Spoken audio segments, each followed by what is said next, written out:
Hello and welcome back. Today's video is the eyeshadow palette lover tag. I am very excited for this tag because I absolutely love eyeshadow palettes. It is definitely my weak spot in makeup, my favorite makeup item for sure, and I do have a lot of them. This video is also in collaboration with Mariela from Makeup with Mariela. I really love her channel. I've been watching her for a while, and we have done Project Pan collabs together in groups with other people, but we haven't collabed with just us before.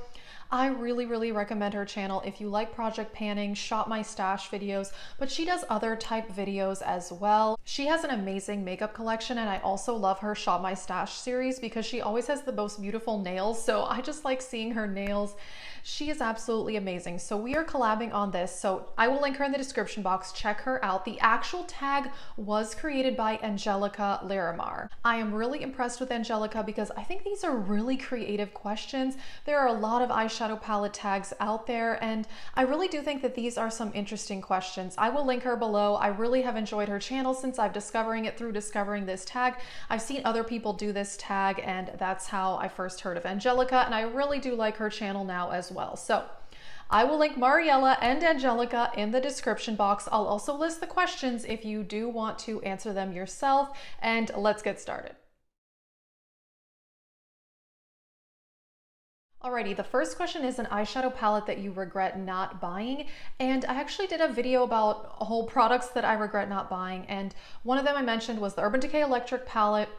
I do wish I had gotten that. I have recently purchased the Wired palette, which is kind of their new edition of that, and I do like it. It's not amazing, but it will suffice, I guess, for a substitution because I never got to get my hands on the Electric palette. People raved about it, and it's so bright and colorful, and I do love colorful eyeshadow, but unfortunately, I was not able to get the original. Alrighty, question number 2 is an eyeshadow palette that you regret buying.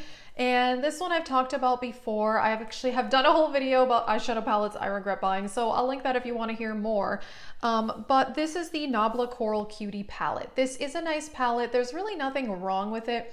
I more just regret it because I kind of just wanted one of the larger Nabla palettes, and I settled for this just to pay less, which in general is not a very good idea. So kind of a bummer. It is a nice palette, but I just don't really reach for it because I'm not super attracted to it because, again, it wasn't really the palette I wanted to buy. So totally my own fault there. Absolutely regret doing that. I probably should have gotten one of the bigger Nabla palettes, but the quality on that is actually quite nice. Number 3 is a palette that I have not used as much as I thought, and this is kind of a bummer, but I'm going with the Fenty Snap Shadows. I have 2 of these, and I have talked about them before on my channel. I have this one and then the Cool Neutral one.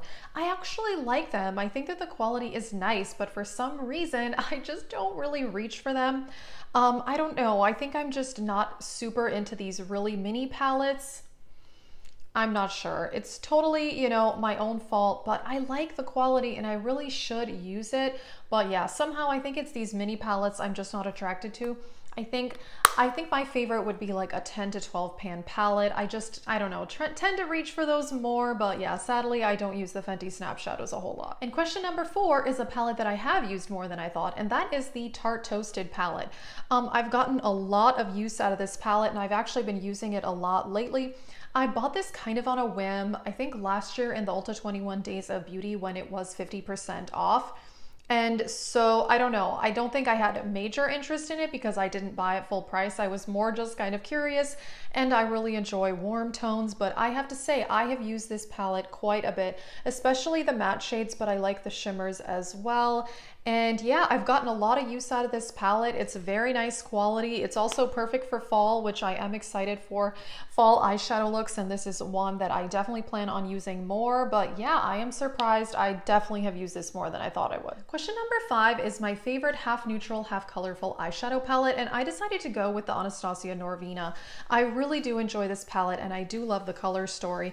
And it is quite colorful initially when you look at it, but it really is half neutral in my opinion because you have, you know, these neutrals here. You have this brown, this like burgundy brown, a rose gold, and then you do have the pinks and the purples. So I consider this a half neutral, half colorful eyeshadow palette, and I really do love this. I love the color story. This is something that I didn't really want that much when I first saw it online, but this is one when I saw it in person and how just beautiful the colors are and the shimmers are so amazing.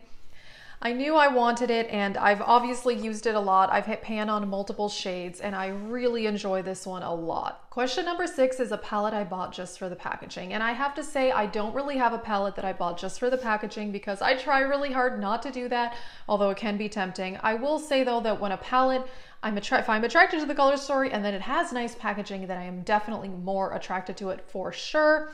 But I decided to go with the Naked Reloaded because I really like this packaging. I like how it's sleek and compact, and I love, this is so soft and plush. I don't know, it's just kind of like nice. I don't know, but I'm really attracted to this packaging and this like beautiful like brown and beige flower background. I don't know. I think this is a really, really nice packaging. Now, obviously I was interested in the palette and I actually do really like it, and I've hit pan on this one as well. But I think the packaging is really nice, and I think for Urban Decay, I really like this than so much of their other packaging. I really did not like those tin packages that they used to do, and I feel like a lot of their packaging was extremely bulky over the years. You know, so I thought this was a huge improvement, and I wish they would make more palettes like this. The next question is a palette that you like the shimmers more than the mattes. And I went with the Soft Glam on this. I actually really do like the mattes on this.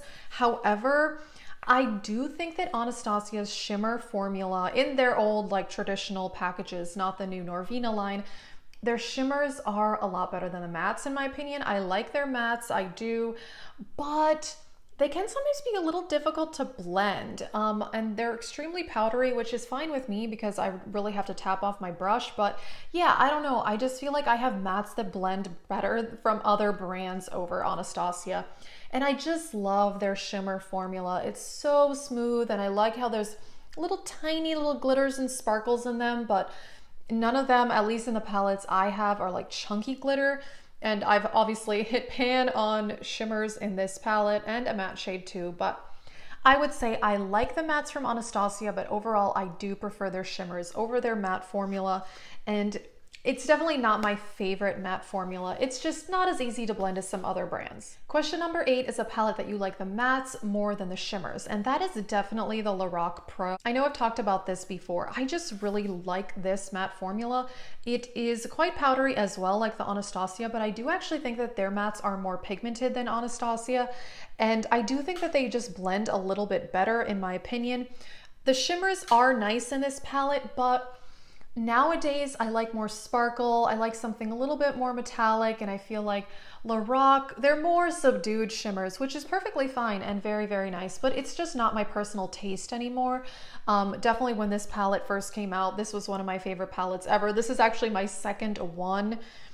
But yeah, the shimmers, they're nice, but they're just a little on the subtle side, and I think the mattes are very pigmented and smooth, and I really like that. Question number 9 is a palette that happily surprised you, and that is definitely this right here. This is the BH Cosmetics Royal Affair palette, and this is just so pretty and really nice quality, and I was very surprised because I randomly bought this at a Marshall's last year for I think $7 or $8. So my expectations were not that high, although at that time I did already own 2 palettes from BH Cosmetics that I really, really enjoyed.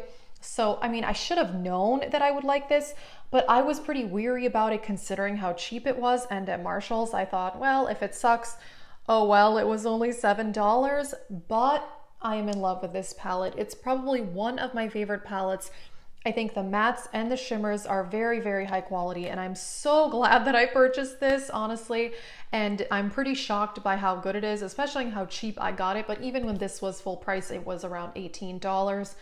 Overall, BH Cosmetics has really surprised me in the last 2 years because I think that their eyeshadow formula has improved immensely. And like I said, the other 2 palettes I have from them, the Weekend Festival and the Sylvia Ghani palette, are fantastic. And I think that they are all a really, really good formula. So yeah, definitely surprised, but really, really enjoy that brand. Alrighty, and question number 10 is a palette with the most interesting color story. And this one was probably the hardest. There were a lot in my collection that I could have chosen. I really do enjoy most of my palettes a lot.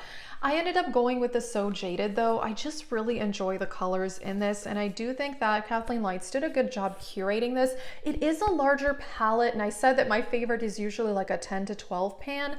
However, I like that this is still curated even though it is a larger palette. It's not just a mishmash rainbow palette, which, you know, it really is not a whole lot of creativity to put every color under the rainbow under a palette, but I don't think that she did that. I think she really stuck to the whole gemstone theme. There's so many beautiful jewel tones in here that I love. The purple, this green, this lime green. I don't know. I just think it is a palette that I love all the colors in it. I can do a lot of really fun looks, but it really sticks true to the theme of the palette, which is gemstones. And I just think it's really, really well done. And the quality is fantastic as well. ColourPop is one of my favorite eyeshadow brands for sure. And yeah, I think this is just a really, really well curated palette, even though it is a larger palette. I really enjoy it. Alrighty, that is it for this tag video. Like I mentioned, check out Angelica because she is the creator of this tag. She did a really, really great job coming up with creative questions. And check out Mariela since we are collabing on this together and I really enjoy her channel and I've watched her for a while. I'm very excited to hear her answers because she has a pretty good size eyeshadow palette collection as well. So I'm definitely interested to hear her answers. I will link them both in the description box. That is it, and thank you so much for watching.